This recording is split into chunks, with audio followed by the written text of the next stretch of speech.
Okay, so after you have removed the cover, the lid of the printer, you can come to this motherboard. So you can find out there are 3 cables here. These are the cables for the printhead.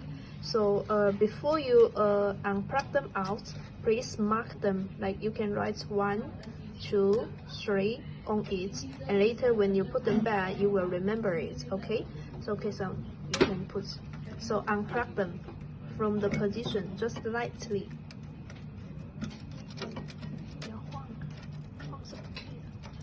Okay, so plug them out and show us this metal area. Okay, you can show us this metal area. Okay, take a picture to show us.